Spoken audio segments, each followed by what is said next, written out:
सभी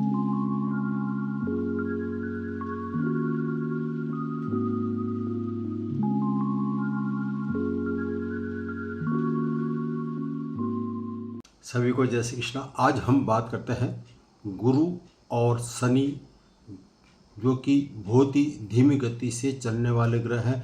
एक ग्रह शनि की यदि हम बात करते हैं तो शनि एक कर्म प्रधान ग्रह माना जाता है। कर्म पर इसका अधिकार है और ये इंसान से चाहता है कि कड़ी मेहनत ईमानदारी से कार्य करे तो उसको शुभ परिणाम देता है। शुभ परिणाम क्यों देगा? क्योंकि कड़ी मेहनत ईमानदारी से करता है तो ये क्या न्यायकारी शनि माना गया है।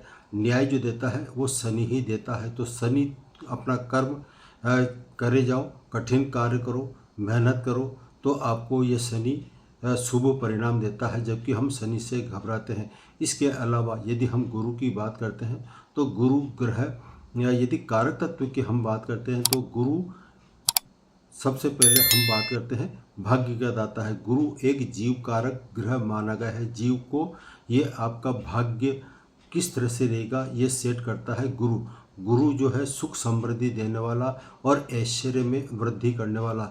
वैसे तो शुक्र वैभवशाली जीवन जो देता है वो शुक्र देता है, लेकिन यहाँ हम गुरु की बात कर रहे हैं तो गुरु भी आपके जीवन में सुख शांति सुख संपदा ऐश्वर्य जो देता है वो गुरु देता है। अब ऐसे में यदि जन्म पत्रिका में गुरु और शनि की युति हो तो ऐसे में राज योग कैसे बनता है, प्रबल राज योग के बनता है इसी के बारे में हम चर्चा करने जा रहे हैं। अधिक विलंब न करते हम आज का विषय प्रारंभ करते हैं। उत्तर कालामर्थ और फल दीपिका, यदि इन दोनों का अध्ययन करते हैं तो इसमें एक जगह स्पष्ट लिखा हुआ है कि जन्म पत्रिका में गुरु और शनि विशेषकर केंद्र स्थान पर स्थित हो।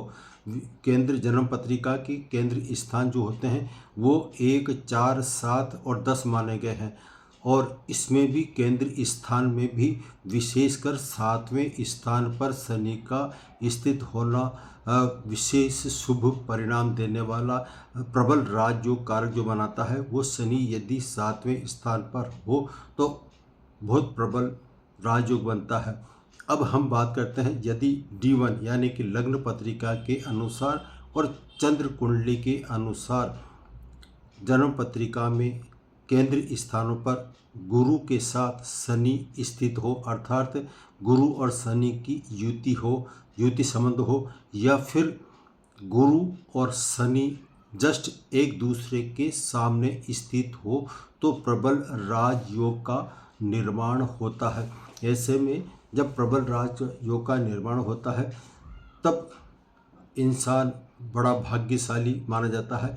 गुरु और शनि, विशेषकर शनि में इसके शुभ परिणाम देखते हैं। गुरु में सामान्य परिणाम देखे जा सकते हैं, लेकिन जब शनि की महादशा आती है तो विशेष प्रबल राजयोग जो है वो काम करता है। इसके अलावा सफलता देना ऐसे व्यक्ति जिसकी जन्म पत्रिका में गुरु के साथ शनि स्थित हो या फिर गुरु और शनि के आमने सामने जस्ट आमने सामने परस्पर दृष्टि संबंध हो तो ऐसे में ऐसे जातक की जो नासिका होती है वो नाक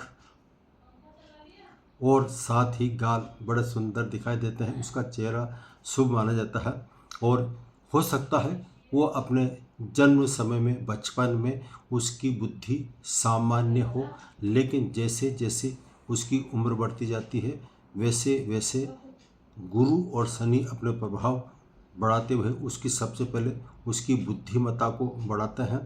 वो अत्यंत बुद्धिमान हो जाता है, भाग्यवान होता है और साथ ही वो लोकप्रिय भी हो जाता है। उसके मान सम्मान में बढ़ोतरी जो विशेषकर देखी गई है वो शनि की महादशा अंतरदशा में विशेष परिणाम हमें देखने को मिलते हैं। अब जो बात करते हैं यदि महिला वर्ग की जन्म पत्रिका की हम बात करते हैं तो यदि महिला वर्ग की जन्म पत्रिका में शुक्र तो है सही, लेकिन शुक्र के अलावा हम बात करें गुरु और शनि, यदि जन्म पत्रिका में महिला वर्ग की में गुरु के साथ शनि स्थित हो और वो भी केंद्र में स्थित हो, भले ही वो 7वें स्थान पर स्थित हो। 7वें स्थान पर वैसे हम शनि को 7वें स्थान पर थोड़ा खराब मानते हैं, लेकिन यहाँ पर प्रबल राजयोग कारक जो स्थिति बनती है वो शनि और गुरु की वजह से बनती है।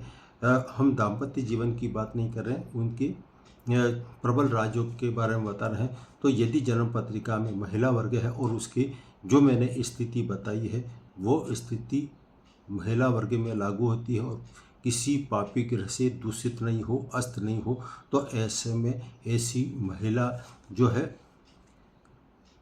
एक तो अत्यंत भाग्यशाली होती है, सुंदर होती है और उसकी बुद्धिमत्ता को हम दात कहते हैं और जीवन में संपूर्ण ऐश्वर्य उसको मिलता है, यश मान सम्मान, उसको समाज में सम्मान मिलता है। हर जगह उसकी जो अधिकार होता है, कहने का अधिकार, सब उसके अनुसार कार्य करते हैं। भले ही जन्म पत्रिका में महिला वर्ग की जन्म पत्रिका के अलावा उसके जीवन साथी यानी पति की जन्म पत्रिका कितनी ही कमज़ोर हो, उसके बावजूद भी इस गुरु और शनि के शुभ परिणामों में कोई कमी नहीं आती है।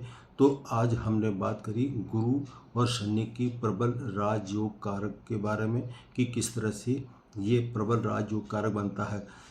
अब हम बात करते हैं विशेषकर 3 जो लग्न है D1 चार्ट, विशेष फल और भी मिलता है। वो है तुला लग्न की पत्रिका में गुरु और शनि की युति या परस्पर आमने सामने दृष्टि संबंध समसप्तक होना चाहिए।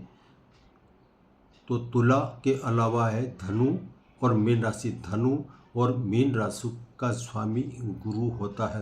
अब ये गुरु है, गुरु के साथ शनि चाहे एक दूसरे के विरोधी है, उसके बावजूद भी 3 लग्न चार्ट तुला, धनु और मीन, इन लग्नों की पत्रिका में यदि केंद्र स्थान पर गुरु के साथ शनि की युति हो या फिर गुरु और शनि का परस्पर आमने सामने समसप्तक दृष्टि संबंध हो तो ये प्रबल राजयोग कारक माना जाता है।